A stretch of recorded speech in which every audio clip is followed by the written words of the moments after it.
বাড়িতে garden soil বানানোর জন্য আমি অনলাইন থেকে কোকোপিট, ভার্মিকম্পোস্ট, পারলাইট আর ভার্মিকিউলাইট এগুলো কিনে নিয়েছিলাম।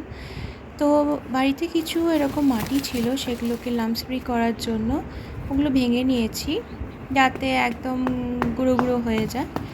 এরমভাবে ভেঙে নিয়ে কিছুটা এরম দেখতে লাগছিল। দেন 30% অফ সয়েল নিতে হবে, দেন 40% অফ কোকোপিট আর 20% অফ ভার্মিকম্পোস্ট, আর পারলাইট আর ভার্মিকিউলাইটটা ওটা 5% দিয়ে আমি না নিচে মেনশন করে দেবো কতটা কি নিয়েছি। সেটাকে ভালো করে মিক্স করে নিতে হবে, দেন যাতে কোনো লাম্পস না থাকে।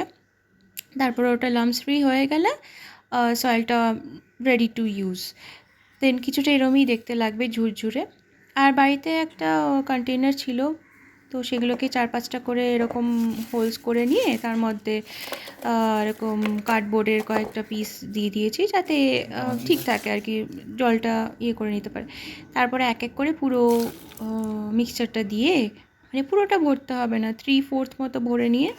আর আমি বাজার থেকে কয়েকটা পুদিনা এরকম গাছ নিয়ে এসেছিলাম, সেগুলো জলে রাখাতে একটু শিকড় গজিয়ে গেছিলো। তো এরকম হাফ আঙ্গুল মতো এরকম গর্ত করে নিয়ে সেখানে গাছগুলোকে দিয়ে দিতে হবে।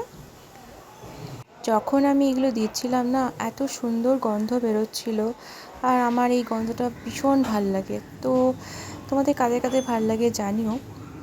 তারপরে এক এক করে দেওয়ার পরে জল দিয়ে মাটিটাকে ভিজিয়ে নিয়েছি, নিয়ে এটা ডিরেক্ট সানলাইটে রেখে দিলাম। তো আজ আর জল দেবো না, কাল সকালেই দেবো। তো জানিও তোমাদের কাদের গার্ডেনিং ভালো লাগে।